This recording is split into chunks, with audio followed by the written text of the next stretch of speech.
It is known. Your main man has returned.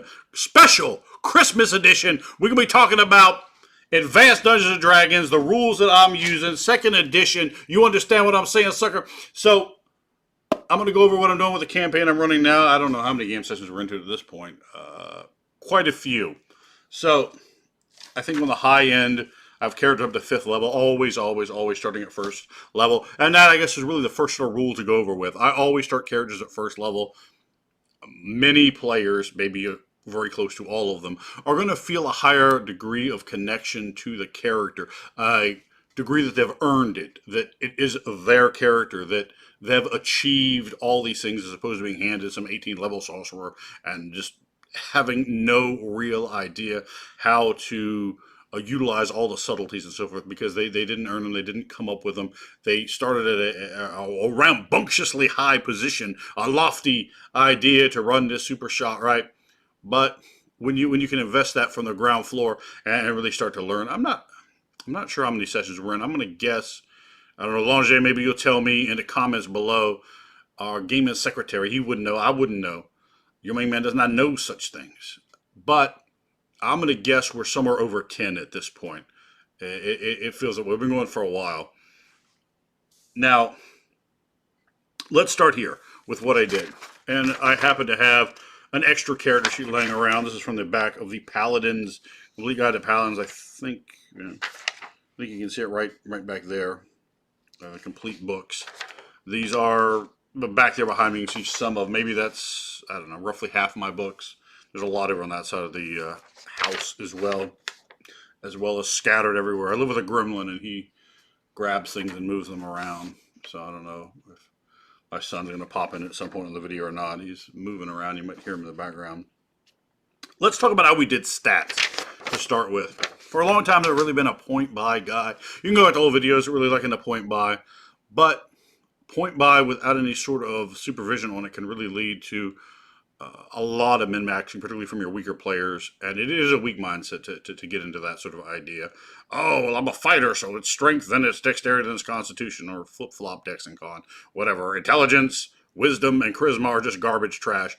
Watch these character creation videos. A lot of the jabronis out here making videos, and you are jabronis. Believe that. Your main man smacked the foolishness out of your mind. And you'll see that, oh, well, my character is aligned this way. And you end up not having much of a character. You end up right from the very beginning, the story you're telling is I'm bland, I'm blasé, I'm mediocre, I'm nonsensical. Who should care about me? And the answer is, of course, no one. I don't. What I did with this, to make sure everyone sort of had that happiness, that good feeling, and I'm definitely running a very epic game, so giving them a bit of a bump and a boost wasn't anything that was detrimental to the game, and I think overall was a good idea. Some of my friends have followed suit with similar ideas, and I think I'll talk briefly about for AD&D, and even I guess the next game we're doing is 3.5 Dragonlance. This is someone else's game. Laurier. I know you out there watching, Laurier. That's right, I'm talking right now to you.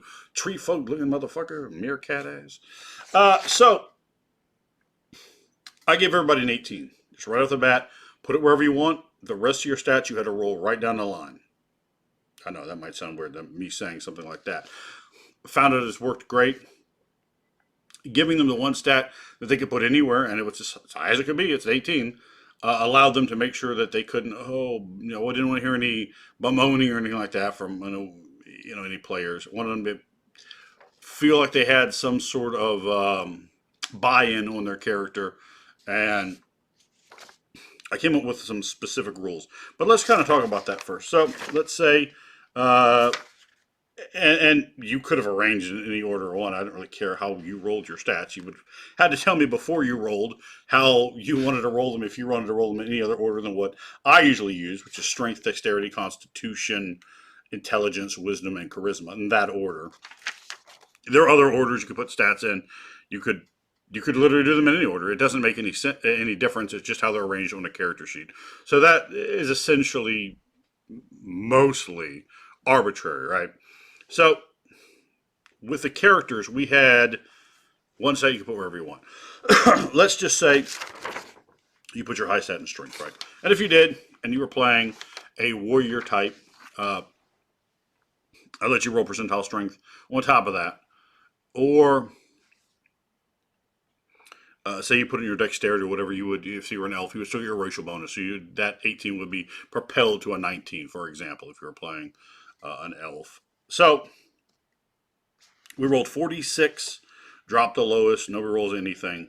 If you had any stats that were under 8, I allowed those to be just completely rerolled. So the lowest stat you could get was an 8 before racial modifications. Now, if you ended up not including the 18 you were given, if you ended up not hitting any stat that was, I think, I'm trying to remember if it was 14. Do you remember what the stat was? My son's sitting across the room, perched up on his punching bag thing. Do you remember? Do you remember if it was 15 you had to have, or 14 or 13? For what is this? When we put together the stats and I had you guys roll, there was a minimum stat you had to roll. Do you remember? I don't think he remembers either. No, okay. Sorry. So I think it might have been 13. I think you had to roll at least, on top of the 18 you're given, you had to roll at least a 13. And I'd made sure you didn't have any stats below an 8. So you could just automatically re-roll those, right? And that put you in a position. Also, if you roll 4 ones, this old rule I have, if you roll 4 ones, I make that an 18 because that is a particularly difficult roll. And it gives you a particular roll you're not going to have to re-roll, so that's quite good. So that's how I did stat generation, which made it really interesting because you had the ability to sort of have, okay, I want to play this really strong guy, but you're a really strong guy that might have a weaker constitution and happens to be really intelligent or particularly wise or has a high charisma, so it doesn't allow people to really be able to dump stats, say, well, that isn't important for my class. You might be a wizard who happens to be really, really strong. It's like, I'm a wizard with a 17 strength. Come on at me. Let's see what's really good. So that is something that's presented characters that were really all perhaps not unique, but pretty close to it, and quite interesting. In the game, I think I'll go over in another video, kind of characters that people put together. I have a whopping 7 players in the game, which I have some very, very good players, so it hasn't been difficult or a burden. 7 players is very hard when you're running a deep immersive style of game, which is, of course, what I always aim to do. I really want to focus on role playing, focus on creating interesting environments, encounters, NPCs, characters that have a lot of meat to them. Nothing that's cardboard or 2-dimensional. Get that trash out of here. Now, so when you're looking at a lot of these videos where people are just rolling up characters randomly, and maybe they roll a fighter, and then they're going to go strength, dex, con, right, or con, dex, whatever it is, and then they're just going to dump stat all the rest of the stuff, and I think that's absolutely trash. I think that's horrible player. I think that's sewage, sewer gaming, trash, nonsense, foolishness, and the kind of thing that should get you rock bottom for your lack of tactics and lack of mental inspiration. So let's talk about some of the other rules that I like to use. Speed factor. That's a big one. I've always thought speed factor was absolutely a fantastic statistic. I'm going to run through exactly how I use it. It's something that I lament further editions of Dungeons & Dragons did not implement. But I don't really care that much because after 3.5, I don't play D&D at all. I don't own a single 4th edition book. I did at one point get rid of it, the Player's Handbook. And I do have some, in fact, actually, there we go. I do have some 5th edition books. I played some 5th edition games. It's okay. But it's not something I'm going to run. So what I do with the rules in it is irrelevant. And my group doesn't really utilize 5th edition or 4th edition. So they're simply irrelevant games to us. That being said, the speed factor gives you another characteristic for a weapon being different. And when you have honestly, I would rather have large numbers of characteristics for weapons being different. I think there's too few of them. And there's certainly others that can be implemented, don't get me wrong, and I certainly understand how you could do that to some degree with the rules of Advanced Dungeons & Dragons 1st and 2nd edition. They do have a large number of optional rules, weapons versus armor, one that springs to mind quite quickly. But to allow you to have a table where you are having a speed factor, right? Because if I hit you first, you might never get to hit me. So it gives a dagger value at a speed factor of 2. It gives a short sword value at a speed factor of 3 versus, say, a longsword speed factor of 5, which is so often a de facto weapon. Not in my games. My players know that's almost a pointless weapon to even buy into. I can't stand it because it's so extraordinarily generic. I'm not going to. The cool weapons in my game are never going to be longswords, ever. Ever. They might be broadswords, they might be bastard swords, but they're not going to be long swords, and they're probably not going to be scimitars either, as those two weapons are just so done to death in Dungeons and Dragons. Certainly might be short swords, daggers, and your main man, if you have been watching the Barbarian Horde for some long, lengthy time, baby, I love my pole arms. Can't get enough pole arms. So we can certainly interject those into the game too, or on an interesting magical item level. Now, when you have that characteristic of the speed factor, uh, it really makes it interesting because a lot of players will really like to go first, and when you don't have improved initiative, that's really what you're looking at. So let's examine exactly how speed factor works and exactly how I use it. Let's say that you have a longsword. Longsword is speed factor of 5. Let's say you have a dexterity of 7. That gives you your reaction adjustment of +2. Your reaction adjustment is not generically taken away from your initiative. You roll a d10 for initiative in second edition. Your reaction adjustment lowers your speed factor. So if you had a dexterity of 17, reaction adjustment of 2, your speed factor, which is 5, would become 3. So you minus it from that. So now you have a weapon that has a speed factor of 3. If that weapon was a short sword, your speed factor would now be 1, which is very nice. However, if you have a dagger, same scenario, your speed factor is also 1. It is not 0. Weapons cannot have a speed factor of 0 unless it is purely magical. So when a weapon has a magical bonus, it also affects it is worked in with your speed factor. So that's something that in and of itself makes a magical weapon even more potent, even more valuable, even more awesome. But if a dagger has a +1 magical bonus, the magical bonus has to be calculated in first, not last, right? So if you had a 17 dexterity and a +1 dagger, your dagger still does a speed factor of 1. If you had a +2 dagger, your dagger speed factor would be 0.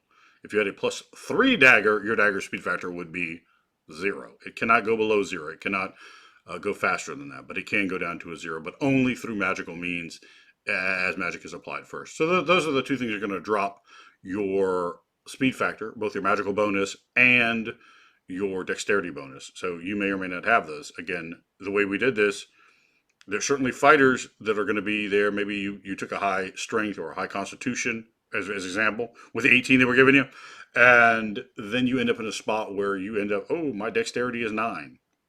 All right. One of my fighters in the game has a constitution score of 9. He's not exactly just a fighter with 3 classes.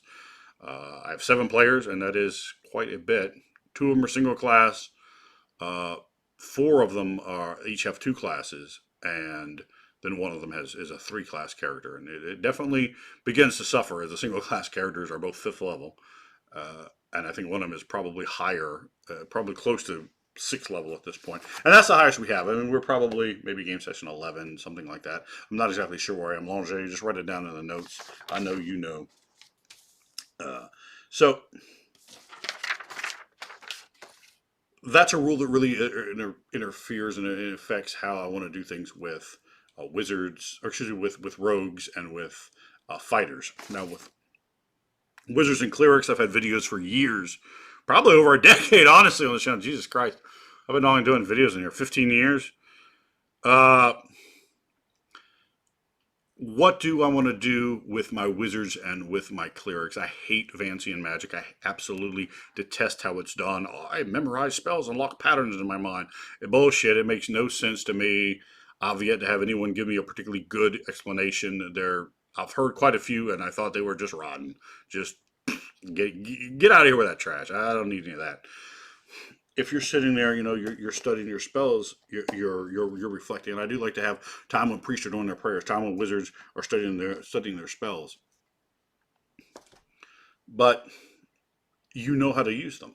And I think it makes for a far less dynamic and often a grindy game. I've seen sessions in the past in multiple Game Masters games, particularly when I was younger, watching how other people would play, or if I had to encounter something. Say we encounter this obstacle here, right? And I don't have the spell memorized.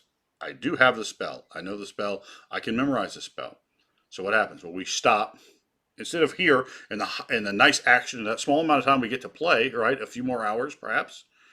We go back here, and now I got to stop and I got to rest. We got to spend the whole day preparing. Now we're camped out, so everybody, oh, what it is, oh, what it is, oh, what it is, oh, what it is. And what they do is they completely piss the time away, right? They piss the time away in a way that is not memorable. It's not fun. It's not enjoyable. And you got 7 people at the table sitting there doing that. And then you end up with a blase night, and that reflects on the dungeon master. Remember, dungeon masters, if it's fucked up, it's your fault. It's your game. I don't know. Andrew's game wasn't that good because we fucked it up. Well, don't let him fuck it up, right? And don't put him in a position where they have to. Spontaneously. Often do people memorize a rope trick, right? So that's something you should really think about. These sort of spells that are corner case spells, and that's just one example, water breathing, whatever it is. And then you go, wow, I have these powers. Mystically, I should be able to use them. I've trained, I've learned these sort of things. So I just, any spell that you've learned as a priest, yes, learned as a priest, or learned as a wizard, perfectly fine. You can go ahead and get involved with that at any time you want. Complete spontaneous casting. I will allow you to, at a 1-for-1 rate, say if you need to cast, I don't know, sleep, right? And all you have is a 3rd level spell slot. You can flip it over and use a 3rd level spell slot. Wizards in my game are, and priests as well, if you're completely out of spells, you are exhausted and barely. It's like being at 0 hit points. You almost can't do anything. Like all you want to do is collapse and rest, and you're so exhausted, so spent, like going and getting an incredible workout at the gym when you've overworked yourself and you're like, oh, I need to fucking sit down now afterwards, right? You've run, the marathon, and after those endorphins kick out, then you're like, I'd like to have a bit of rest now, right? So, sort of to give you an idea there on something that is the way I look at it, because to me it's all what's in the mind, right? If I'm picturing, if I can get with it, if I can see it, if I can feel it, if I can believe in it, that's awesome. And I'm going to try to push that belief back onto the players, try to get everybody invested, try to get everybody on the same page, try to get everybody to sort of see that mind image. So I think that's very useful. I've never found it to be sort of a power or balance issue. I've found it to be perfectly fine. And if, my groups, I don't run a lot of combat, but if I get you in a combat, that doesn't mean there won't be 4 more right behind it. I am not giving you any sort of ECLs, or just what's there is what's there, brother. And you better hope you can deal with it. And if you've exhausted all your spells, don't think 5 minutes after that combat, what has happened isn't going to attract more things. There was noise. There's the smell of spilled blood, of these monsters are laying around shitting themselves because they're dead. And dead bodies release a lot of odors. There's a lot of commotion. There's a lot of reason to think on that in the woods, in the swamp, on the plains, in the Underdark, right? That you're going to attract more things 5, 10, 15 minutes later. And just when they think they're safe, boom, another heavy-handed counter might hit them. And I will run 4 or 5 combats right in a row so that they realize they are not safe. They can't say, well, we can just expend everything right here, right now on the first encounter. And do that to your players. Keep them off kilter, keep them off balance. If they think they look at it and they know what you're doing, they're not going to connect. They're not going to believe. They're not going to breathe it, smell it, feel it. And that's so important. Embrace them, engage them, get them thinking as their characters, looking out into the darkness with the reeds around them, with a torch in their hand, back up here so they can see it, not blinding themselves. And let the horror come there. Oh my God, the first encounter, right? The wizards use 65% of his spells. The cleric's healing us now. We're getting better. A few of us are down hit points. We've lost half our arrows. And I got burned. That's causing us issues, right? My armor's damaged. I've can't drink this water because it essentially caught fire. It boiled. And then something else begins to seep out of the marsh. It begins to come out of the reeds. It begins to come out of the grass, or you hear a sound scraping, right? And I like to change the pace on those sort of things, give my players different feels. You might get to ambush something, but it might be real tough. There might be 30 monsters here, or there might just be one. Or you might see something and then get ambushed, right? And that can be a really interesting thing when you have surprised one monster, you've hit it, boom, you got it, and then the other monsters that might not even necessarily be connected, but they might be, get the drop on the player. So you can have those double sort of surprise rounds. I use your standard surprise rules. That's a rule that I like to use, and I do it for my monsters as well. And I think that's something that game masters get very sloppy with. I don't. I try to do it very slyly away from the players. I don't like them to hear me just rolling stuff all the time back and behind my screen or directly in front of them, as I often don't put them down. One of my players, the Moon, was gracious enough to give me two Game Master screens, to what I had none before, and I use those now. I believe they're both first edition screens, but that's really irrelevant. They have plenty of information on them, and most of the rules, I have fairly well memorized, if not completely so. A table here or there might be nice. And those sort of screens do have that sort of thing. I am, for rules wise, I'm honest with my players, right? I if you get fucked on, you get fucked on. Your character dies, he dies. That's it. If you're a bitch, don't make another character. If I need other players, I can get them. That's not a problem. But the number one most important thing to me is the verisimilitude. It has to be felt and believed, and I think that should really be rule number one.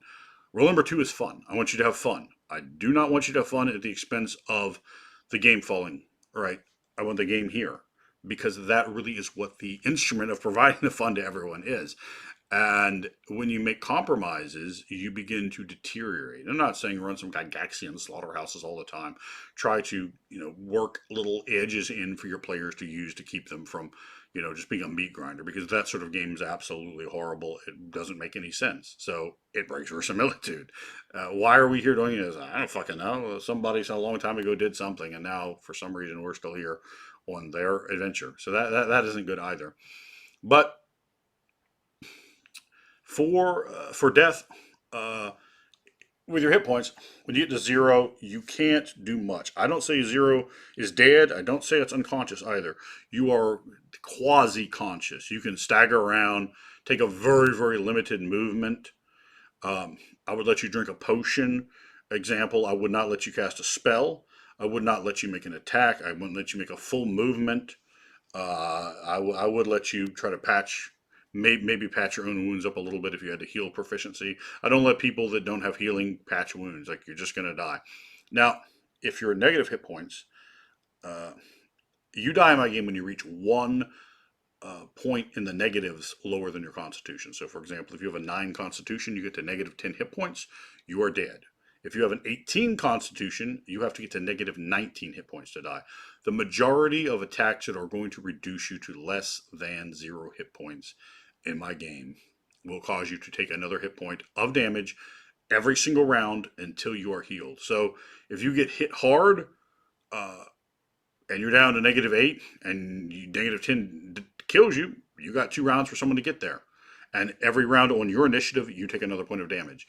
I have a initiative manager. The Moon handles the initiatives.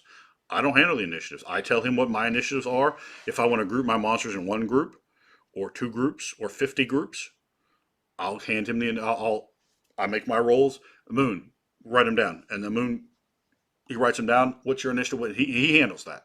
I strongly encourage game masters to do this. It allows you to free yourself up more. You're doing a billion things behind the screen. Win an encounter, win the monsters, when it's come down. You can describe everything, the way it smells, the way the fucking blood splashes on their face, Spartacus style. God, if you haven't seen that, watch Spartacus. It is so wonderful for helping stimulate the imagination for creation of combat. Get vivid, get hyper violent, get horrible, and the players like, and then. I'll get to how to do it on the player side, but that's a rule. I have an initiative keeper, and he'll handle that. He manages that. If a spell is there and it needs to go off in certain rounds, he handles that. I don't handle it. I don't think about it. I'm not interested in any of that. I let that player do it, and I bonus him a small sum of experience for handling that. I have another player bringing our technical stuff in. So I'll bonus that player experience points. So we'll talk about how I do experience points, because experience points are a very, very important rule to engaging your players. So with wizards, there's another rule here that this is something, again, in any edition past AD&D that they have done a miserable, horrible, horrendous job. I detest the way wizards are done in editions there. I just have learned to spell somehow out adventuring. No, you haven't, fuckwad. You need to sit down and get your academia, your arcana, your spellcrafting on and learn these things. So we can look right here. I'll bring that in there. Intelligence, you can take a look at that, just in case you don't have this particular book. And I do encourage it. This is really a fantastic book. So, we have your intelligence levels. You have to have an intelligence of 9 in AD&D to be able to be a wizard. And that is something that I don't really enforce a lot of the rules. I don't make people have the stats to play a paladin or a monk or a ranger or a bard or any of those things. And the characters that are those in my games don't necessarily have those stats. I have a ranger with a 9 dex. That's my son's character. What he rolled, he put his 18 in strength, rolled his strength numbers, percentiles, but when he rolled randomly, he rolled a 9. But I'm still gonna let him play. He's a ranger / he's a knoll ranger bard. So neither of his classes he would have made with the 9 dexterity, but that's what he rolled. And I don't see any reason outside of like trying to keep those classes rare or whatever. But I'm playing with experienced players. I'm not a ranger's not remote or beyond their comprehension. A ranger's fine. And a ranger with a 9 dexterity is very much more an interesting character. The character has huge strength, a decent constitution, and I think he's a good wisdom score and halfway decent intelligence as well. So he came out with, he's like somewhere in the middle because not everybody rolled the same stats. I got one. All of them were remarkably close in stats. Well, the first 5 that rolled were. Then the 6th player fucking blew them out of the water. It was ridiculous. I think most of my players were like in the mid 70s, their total points, and then that player was like in the low 90s. So it just is what it is, So in here, there's a rule that's called Chance to Learn Spell. Chance to Learn Spell I use for wizards. I use it for clerics. I use it for druids. So if you're playing like a sorcerer, and I will backload classes and backload features, and I'll talk. If you want to talk and create something kind of unique and individual, if you're trying to fuck with me and break the game, you're going to have a real icy response. My players know not to be dickheads like that because, they know me. And that really doesn't play well with me, right? I'm sure anyone that watches my channel, you've already kind of gotten an idea of that. Now, with a 9 intelligence, you would have a 35% chance to learn spells. So what that means is, let's say the party, let's say you're a dumb wizard. You have a 9 intelligence. The way I do intelligence, again, rules, and I believe this is in the first edition Dungeon Master's Guide, but it doesn't matter because it's how I do it. And we're talking about my rules and how you might use some of these and implement them into your game, or try them out, or you're like, that's fucking stupid. We'll think about it because it certainly has worked very well at a very high level table. All of them. So you may find some use for these rules. You've just beaten down a group, and lo and behold, the guy casts Stinking Cloud on you. They cast Magic Missile. They cast Chill Touch, and they cast Hold Person. Right? Make your spellcraft rolls, and okay. Well, this group of hobgoblins had a wizard in it. You're well aware of that. Wow, you're very interested in acquiring his spell book. So you get the spell book, right? And the players learn this. Last game session, we're playing Planescape, old AD&D second edition. I got a lot of the Planescape books here. Sadly, I do not have Monster Compendium 3, just 1 and 2.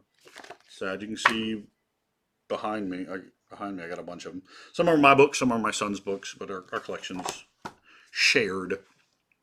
So it allows me to really, really go into some interesting places, go into some interesting creative game space, and approach it in a way that's quite different. So the players have just destroyed a group of hobgoblins. This is completely, it's nothing. It has nothing to do with any game I run. You don't just destroy hobgoblins in my game. I put hobgoblins up. You know that. Maglubiet. Everybody knows. Oh my God. Maglubiet, baby. So, at that 9 intelligence, you're a wizard and you're a fucking idiot, right? Let's say you didn't put your 18 intelligence. You're like, well, I'm going to be a wizard fighter and I want to have an 18 dexterity, right? Okay, that's your 18. Do whatever you want with it. However, you got to roll, right? And we said even eights get kept. So you rolled a 9. I have players multiple. I told you we got a fighter with a 9 con. We got the other fighter is 9 dex. You know, or the ranger. A fighter is one, a ranger is the other. So that creates interesting. I really love that as a game master. That gets me thinking. You know, because not every fighter should be out there doing cartwheels, right? Not every fighter should be the strongest, toughest son of a bitch. Look at the AD&D game we did with Swamp or with Rivashaw. That motherfucker had a 7 constitution, and he come for that ass. It makes an evil character in that kind of vein very heroic because he just got heart and heart and heart. And the body stops, but the goddamn mind just won't quit.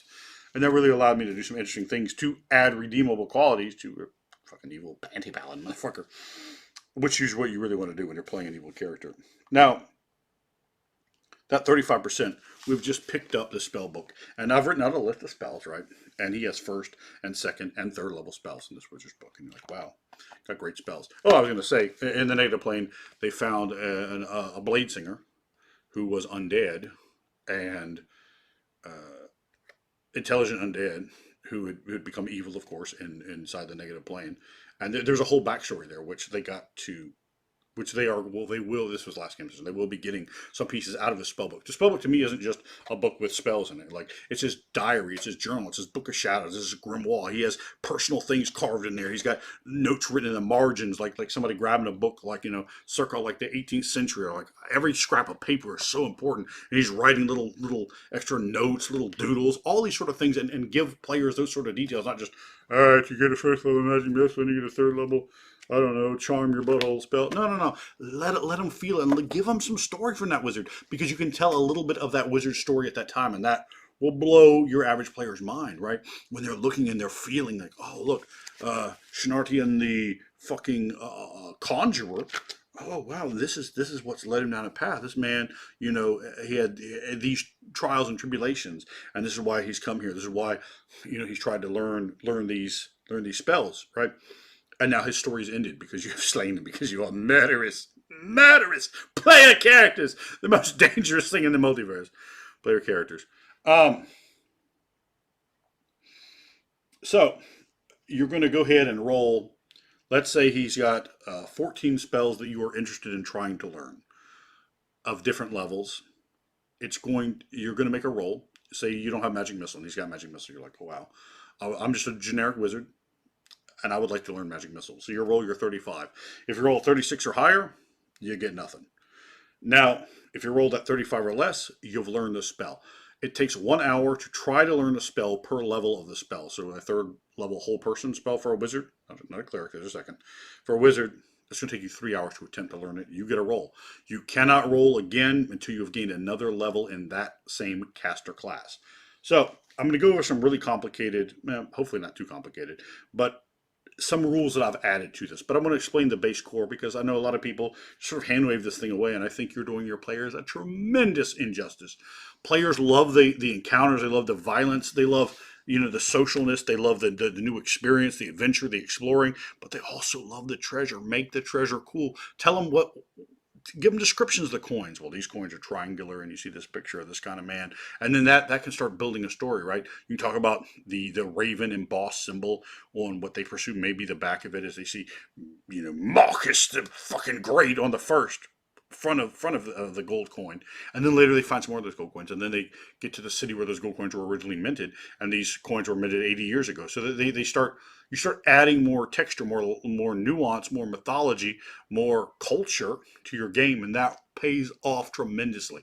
Make the game not be cardboard, and your players will really appreciate it. They'll be like, man, get out of here. We got to have you run the next game. We need more of it. Love it.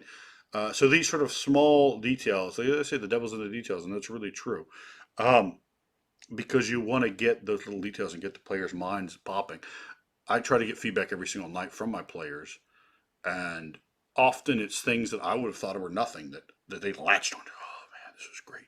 I'm like, I didn't know this was a good session. I'm like, oh no, this was the best one, and it was because this and this and this, and oh, I love this, and how you did this and how you did this. Okay, and that's good for me to know, because I'm learning. And I find what players like is generally more important than what they didn't like, because what you don't like might the next guy might have liked. I mean, if everyone doesn't like something, that's a bit of a different story, right? But if I can pop Frank over here with this using that kind of level, well, that's fine if I can interject 5 minutes of the game that maybe you didn't enjoy, and now I've made his night and made him really, really, really into this game session. Um, I want to do that. I want to. I don't know. There's some new age neo D&D terms out there. I forget what they are. Catering the game to your play. I forget how they pose it. But I mean, there is some truth in that. You do want to make sure you're putting something in there for everybody that's in your game. You want to make sure that they're entertained. You want to figure them out, from a psychological standpoint, and give them things that they need. But anyway, and I am highly tangent. I'll probably go over an hour in this video. Fuck it. You ain't heard from me in a minute, and I know you want to. So, and of course, a Merry Barbaric Christmas to all of you out there in the Barbarian Horde. Um, so, I like to have you roll that, and you would get a chance at every single one of those spells. Now, in your spell book, you're also going to have a list beside it of spells you cannot learn. You can't learn them. If you ever roll a double aught, because we're rolling percentiles to learn these, and if you ever roll a double aught, you can never learn that spell. Doesn't matter if it's the one you wanted the most. Your character just can't get it. Just like in real life, there are things when you were in school, you're like, fuck, this? And to other people, fuck, what do you mean? That was easy as hell. Whatever it was, right? If it was something in English or science or math, right? History. There was something that was difficult for you that you just couldn't wrap your mind around. Shop class, whatever it was, right? At your job. Now, that is something that can be brought in quite easily that way, right? You have a 1 in 100 chance every time, every spell, every roll, every time you try to learn it, to getting it banned. You're like, oh, I can't get fireball. Fireball's banned. You rolled 100. That's on you, right? And then I have everyone roll everything right in front of me, so no one can ever be accused of anything kabuki-ish. You don't want to have the kabuki in your game, baby. You want to have the players. It's best for them, right? If you send everybody home and one guy comes back with outrageous stats, well, he could have rolled them. I could roll any system you want as long as I can achieve 18s. I could have rolled three 18s, 6 18s, right? I could roll a double 18 double aught. I can roll it. It's just possible. But what if no one's there to watch me? Now I'm the asshole. I'm like, what, I did roll it. No, you didn't, you dickhead. No one believes you. All right? No one believes you rolled 4 18s. But you could. But what if you do? And what if the game master's like, no, he did. I saw him. He done it. Then the other players are like, all right. And even beyond that, I kind of like to have the players roll their stats in front of each other as well, so that there's multiple witnesses. So there's never any thoughts of anything. And I would consider myself to be beyond reproach in this degree, and I would never, ever uh, roll anything of mine in front of without rolling it in front of someone. It's very important. So I would strongly suggest that you do that. But that's again talking about rules. So if you rolled a double aught, you can't learn magic missile. You can't learn fireball, whatever it is. And while it might seem 1 in 100, doesn't seem a lot likely. And we don't want it. We don't want you to these 87 spells you can never learn, right? But you would be surprised at how many times doing it this way, a wizard and a priest is going to have to attempt to learn spells. They're not going to become significantly. There should be something that hits that double aught. Some spell that's lost, and it might be one they could care less about. It might be one they're like, I wish I had that, or it might be the one. So it adds more tension, more realism to attempting to learn spells, right? And that's really interesting, particularly when you see the other wizard throw the fireball around, which you will never get to learn. And you can still try, like in the game, we'll try to learn a fireball, right? But you can't. You're right. That's how we do the rules. Now, I prefer you can play a generic wizard if you want, but I prefer people play specialist. So in my game, one of the characters is an evoker, and another character is a transmuter. I also have a bard, and bards can learn magic spells in this edition. So the bard is sort of generic. He can learn, that's my son's character. He can learn any spell that's a wizard spell, right? But so the evoker has banned schools, and the transmuter has banned schools. So that helps to narrow down. It helps to give more spotlight to their players, but also gives you a better tool to work with. Usually less is more. You can if you have because less, right, we don't have this, and why? And what does that do? And how does it affect us? So you get a bonus to learn spells from your school and a penalty to learn spells from other schools. I believe it's 15% each way if you are a specialist. So that 35 would be lowered all the way down to a 20 or raised all the way up to a 50. 50, pretty good. That's a coin flip. But let's be real, most wizards aren't going to have a 9 intelligence. I don't know if I've ever seen a wizard with a 9 intelligence. And in my game, they don't.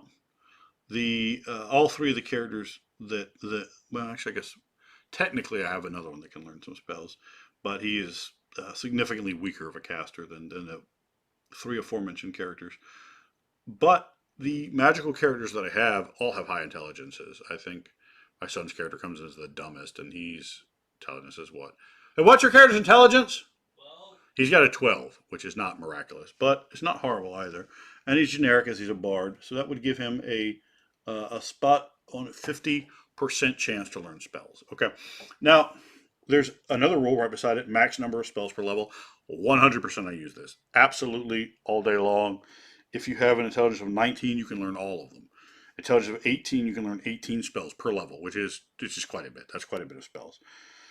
But at a 9, it's only 6. So his bard character can only learn 7 spells per level. So you gotta think about him. And I don't do take backs, go, none of that stuff. You can't. Oh, I forget to learn. No. Be careful what you learn. You're like, all right, I really like to try to get this stuff over here. Let me be careful with how I try to play this. I think that's good, and I think you try to make do with what you can get, because I can get this right now and it's going to be useful for the entire campaign. I can wait and try to get this other thing, but every session ticks by. The campaign's not an infinite amount of time, so the spell becomes less and less and less useful because you haven't had it the entire time. So that's really something I think that's interesting and to think about. So I try to use both of those rules, or I do use both of those rules. I use it for clerics too. Same thing, 1 intelligence. Clerics should be smart people. I've seen people running around with clerics that are mentally retarded, and that makes absolutely no sense to me. If you actually speak to people who are clerical, they are well read. They are in possession of a great deal of academic education on the vast majority of cases. And particularly, I mean, if you're dealing with someone that's real legit, they're going to speak multiple languages. They're going to have that sort of ability. So the same thing, you don't automatically, as a cleric, you do not automatically learn spells. I'm going to give you some at the beginning, but you don't automatically learn them. Your God doesn't just give them to you. You may have some strange abilities during the game where you do get something here or there from a scene, right? And that should trump things. I also allow wizards and clerics both to say, if you find a Bible, a holy book, and again, it has the dogma in it, it has the doctrine, but also has spells in there, and mixed in with maybe their own writings, maybe their own little heresies that they're working out, their own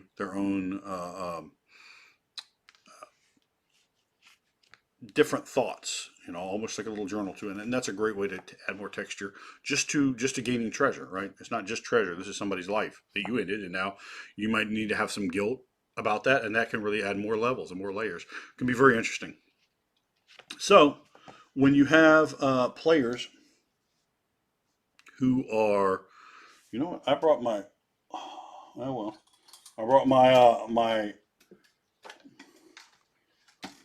over here and forgot to plug it in. I'm a fucking imbecile.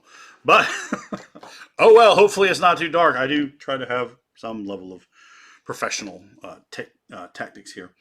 So I find that works really well as well with the clerics.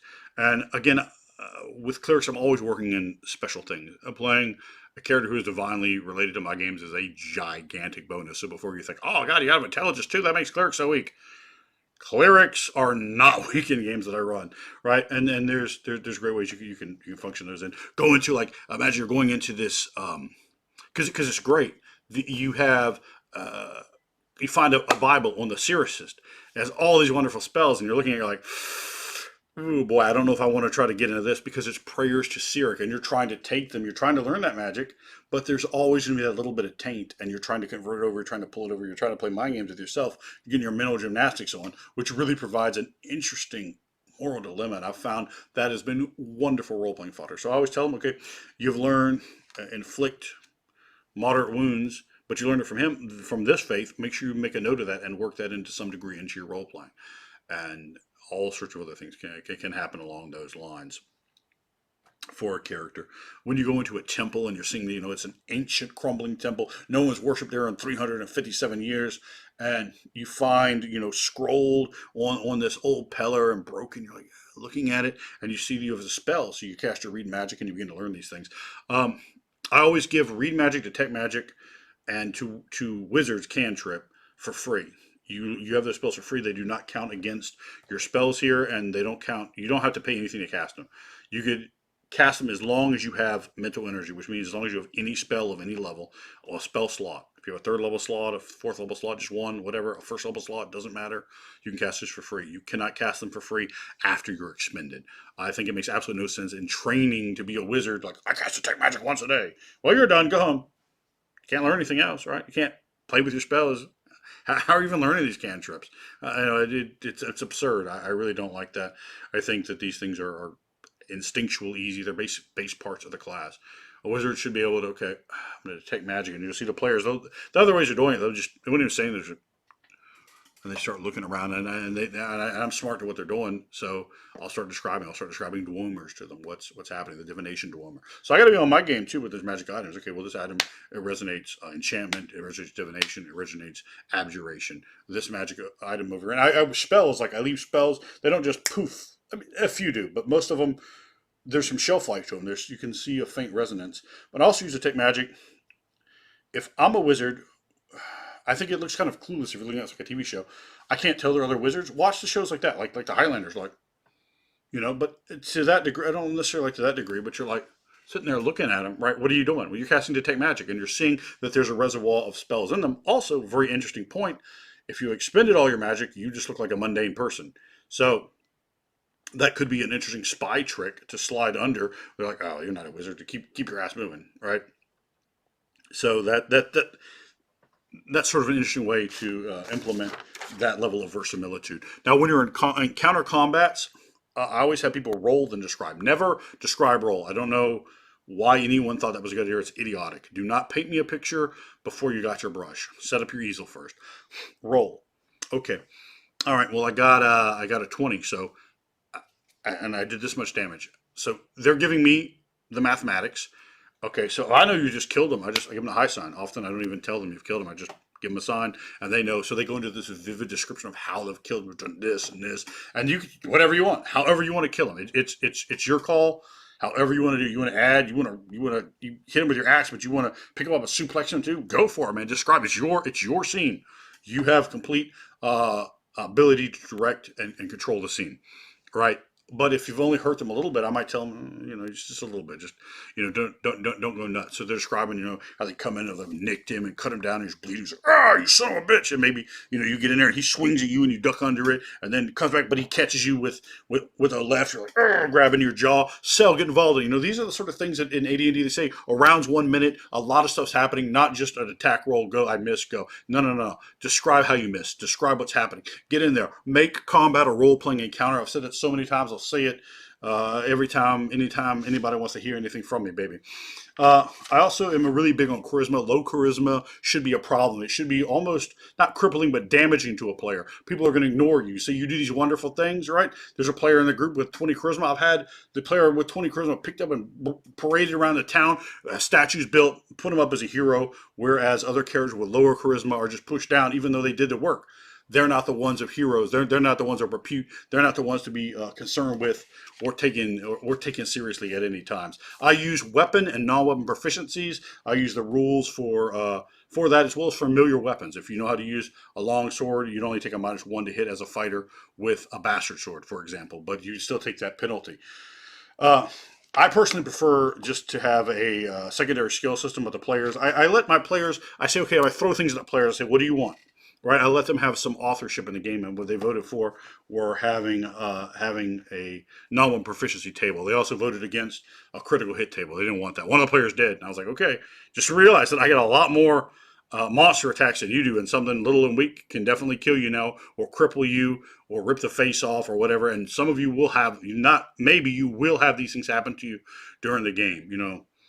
if I have 30 monsters over here, I'm rolling a lot of numbers, and some of them are going to be 20s. So the goblin just fucking cut your head off. Okay, make a new character. Critical hit tables do things like that. Which is why, other than in the most gruesome sort of games, I'm not really a big fan of theirs. I use saving throws pretty much as they are presented, and the same thing with THAC0. I see my time on my computer is growing very low to the amount of charge it has in here, as I do not have my computer plugged in.